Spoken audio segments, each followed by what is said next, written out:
దేశంలో మతాల మధ్య చిచ్చు పెడుతున్న మతోన్మాద బీజేపీని ఓడించాలని ఏఐటీయూసీ బలపరుస్తున్న ఇండియా కూటమి కాంగ్రెస్ పార్టీ అభ్యర్థి గడ్డం వంశీకృష్ణను మే 13న జరిగే పార్లమెంటు ఎన్నికల్లో పెద్దపల్లి ఎంపీగా గెలిపించాలని చెన్నూరు శాసనసభ్యులు గడ్డం Vivek Venkataswamy Singareni collieries workers union AITUC అధ్యక్షులు వాసిరెడ్డి సీతారామయ్య సీనియర్ జర్నలిస్టు మునీర్లు పిలుపునిచ్చారు. గోదావరి కని భాస్కర్రావు భవన్లో జరిగిన Singareni collieries workers union AITUC RG1 branch general body సమావేశంలోని వారు ముఖ్య అతిథులుగా పాల్గొని మాట్లాడారు. ఏఐటీసీ యూనియన్ జనరల్ బాడీ సమావేశానికి అధ్యక్షత వహించినటువంటి పరిస్థితున్నది. కాబట్టి అలాంటి పార్టీ ఇవాళ మళ్ళీ ఏదో మేము ఉన్నామని చెప్పుకోవడానికి తప్ప ఇవాళ ఎక్కడ కూడా కార్మికులలో దాని మీద లేదు. కాబట్టి మనం ఇవాళ కాంగ్రెస్ పార్టీ అభ్యర్థికి తప్పనిసరిగా కృషి చేయాలి. అయితే ఈ ఎన్నికలు ప్రకటించిన తర్వాత మన కమ్యూనిస్ట్ పార్టీ ఈ రాష్ట్రంలో మరి ఇండియా కూటమికి సపోర్ట్ చేయాలని నిర్ణయం చేసిన తర్వాత వివేక్ గారు మన యూనియన్ని ఏఐటీసీ మనకు సపోర్ట్ చేయాలన్నప్పుడు నేను ఒకటి రెండు విషయాలు చెప్పాను వారికి.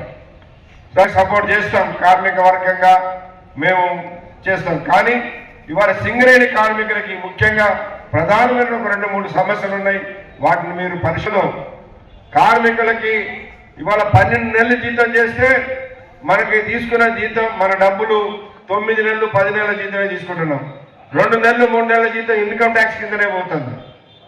మరి అదే పక్కన కోల్ ఇండియా కార్మికులకి అటనే సింగరేణిలో పనిచేస్తున్న అధికారులకి ఇన్కమ్ ట్యాక్స్ అలవెన్సుల మీద కంపెనీ పేమెంట్ చేస్తుంది.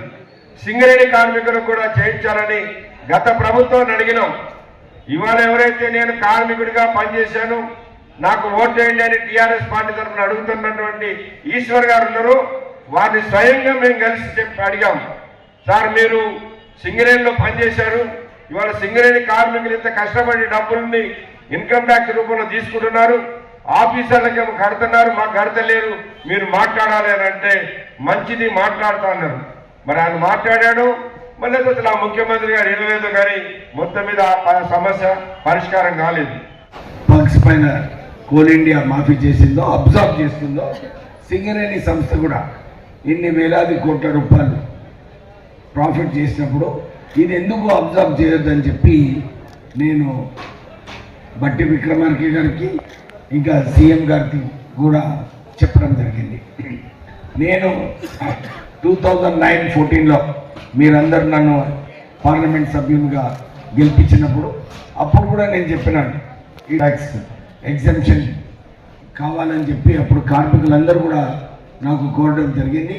నేను ఫైనాన్స్ మినిస్టర్ ప్రణబ్ ముఖర్జీ గారికి కోల్ ఇండియా వర్కర్స్కి, ఎందుకంటే వాళ్ళందరూ కూడా కష్టమైన పని చేస్తుంటారు, వీళ్ళకి ఇన్కమ్ ట్యాక్స్ ఎగ్జంప్షన్ ఇవ్వాలని చెప్పి నేను కోరడం జరిగింది. డెఫినెట్లీ ఈ సమస్యలో ప్రత్యేకంగా, ఎందుకంటే పర్మనెంట్ ఎంప్లాయీస్ అన్నీ కూడా టీఆర్ఎస్ జమానాలో 62,000 ఉద్యోగాల నుంచి 39,000 ఉద్యోగాలకి దిగిందనమాట. అంటే సుమారు 23,000 ఉద్యోగాలు టీఆర్ఎస్ ప్రభుత్వం బర్తరఫ్ చేసింది. ఇప్పుడు కాంట్రాక్ట్ లేబర్స్ ఎక్కువైపోయినారు, వీరి వేతనాలు కూడా పెంచేది అవసరం ఉన్నది. డెఫినెట్లీ మనందరం కూడా కలిసి కొట్లాడి ఈ వేతనాలు కూడా వచ్చేటట్టు చేస్తానని చెప్పి మీ అందరికీ కూడా ఒక భరోసా ఇప్పిస్తున్నాను.